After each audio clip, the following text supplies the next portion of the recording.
as powerful. Nung kung hinawakan at lumapit yung babaeng yun sa ating Panginoon para habulin na hawakan yung laylayan ng kanyang damit, makikita po natin na yung salitang ginamit dito na touch in this passage means to cling to or to adhere to. What does that mean? In other words, she held on to him until she got what she came for. Hindi niya po binitawan yung laylayan ng damit ng ating Panginoon. Pero most likely, hindi na po laylayan ng damit yung nahawakan ng babaeng yun eh. Dahil nga po, Jesus was constantly praying every day. Malamang nahawakan po niya yung prayer shawl ni Jesus. So can you imagine that? Nahawakan niya yung prayer shawl ni Jesus, yung laylayan. Kasi yung prayer shawls po ng mga Jews nung araw, may tassel yan. Ano yung tassel?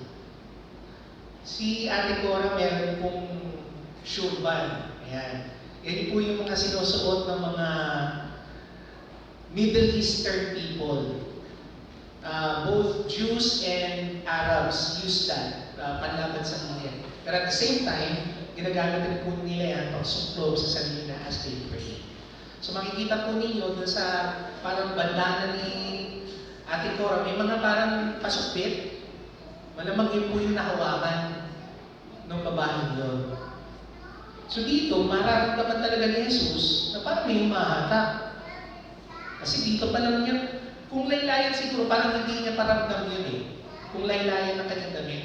Pero kung prayer shawl yung hinawakan niya, yung pinakadulo, malamang nararamdaman dito sa kanya, bato. Diba? At malamang sa pagkakataon na yun, dahil nga yung salitang ginamit dito, in the Aramaic setting, yung salitang to cling to or to adhere, hindi pinitawan yun ng babaeng yun. Yung laylayan na yun, hanggang hindi niya nararanasan yung pagpapagaling ng ating Panginoon. Hindi siya bumitaw, mga kapatid. But, when the time comes that she felt, kaya nga po alam po natin na nanggagaling sa Panginoon yan, kasi naramdaman niya talaga. When she felt the power, the healing grace that came from Jesus, binitawan niya agad yung laylayan. Immediately in that instant, she received that none of the doctors during that time or their costly and painful remedies could give her. She was instantly healed. Instantly, she felt a change in her body.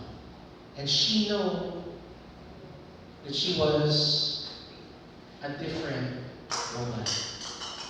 Second, the healing that she experienced from Jesus was also something that is personal, as seen in verses 32, 33.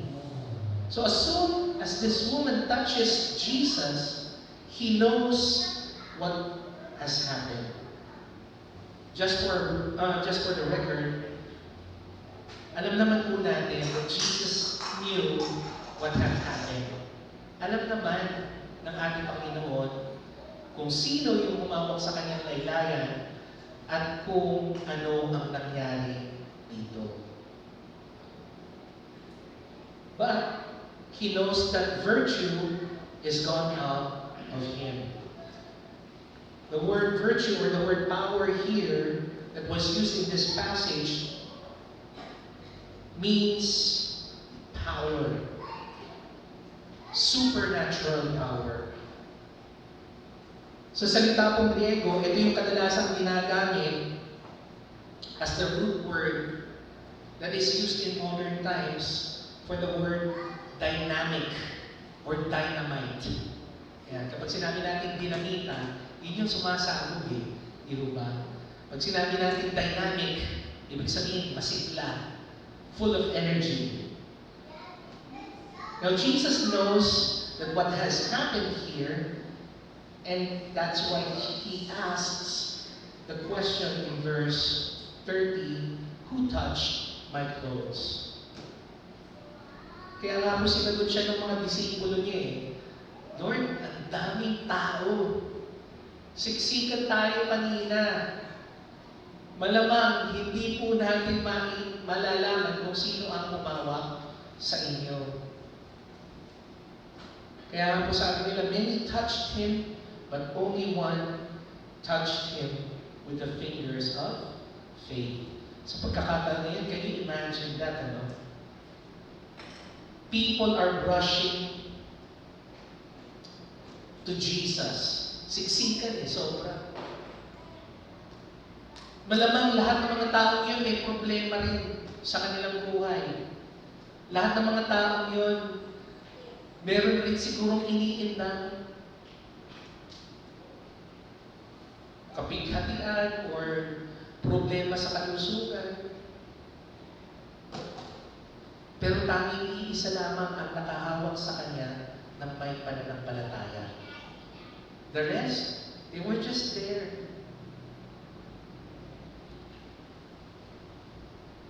But only one was anticipating Jesus with faith. Siguro sa panahon lang natin ngayon, yung mga nakipagsiksikan sa kanyang crowd, siguro hihingi lang ng selfie. Magpapapicture lang sa kanya para lang masabing, uy, nakasama ko si Jesus. Pero iisa lamang po talaga tao may intensyon na hanapin siya out of her desperation to get herself healed.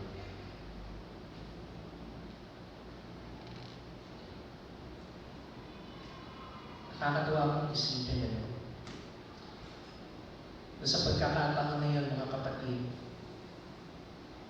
kahit na po hindi intensyon ng ating Panginoon na pagalingin yung babaeng yun, naranasan pa rin ng babaeng yun yung pagpapagaling ng ating Panginoon. Isn't that a blessing, my brothers and sisters? Truly, it is a blessing.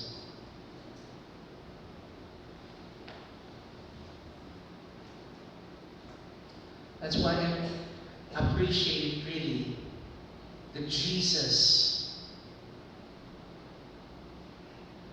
though he was in a place in heaven where he was experiencing all royalty, being worshipped by angels, was willing to go down and take the form of a lowly servant to come here on earth just to experience these people and help them in their times of need. Nakakatuwa kong isipin na ganun ang ating Panginoon. Wala akong ibang relihiyon ang nagtuturo na ang Diyos nila na sa sobrang pagmamahal niya sa sangkatauhan na kanyang nilikha, ay magpupumilit na bumaba at makasalamuha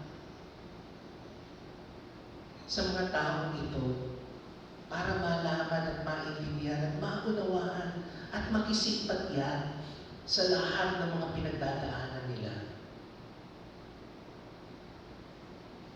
Isa po yun sa mga punto kung bakit nagkatawang tao ang ating Panginoon. Pansinin po ninyo yung sinabi sa Philippians chapter 2 verse 5 up until verse 8.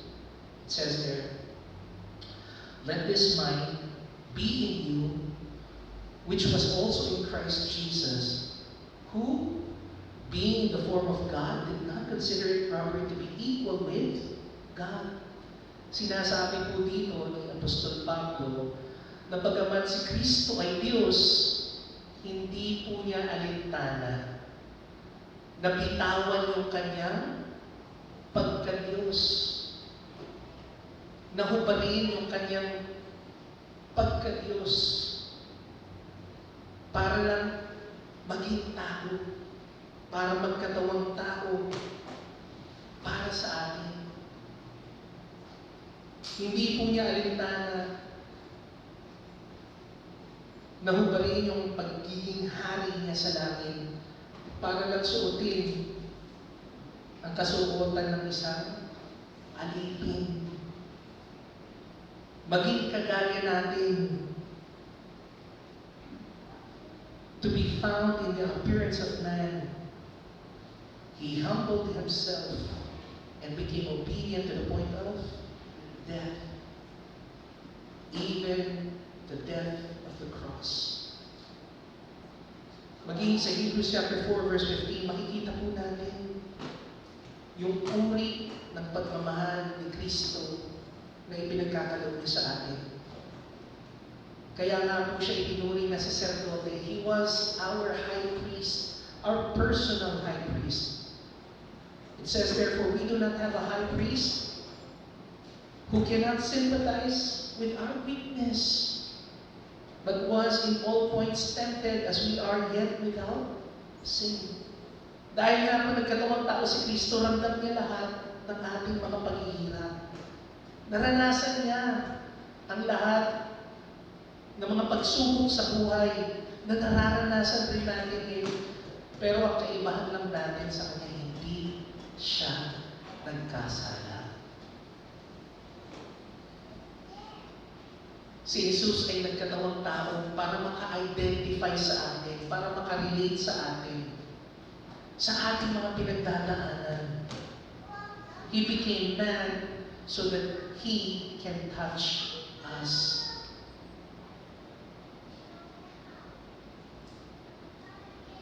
That's why I appreciate the very nature, the very essence of Christianity. Being Jesus as the literal God with us.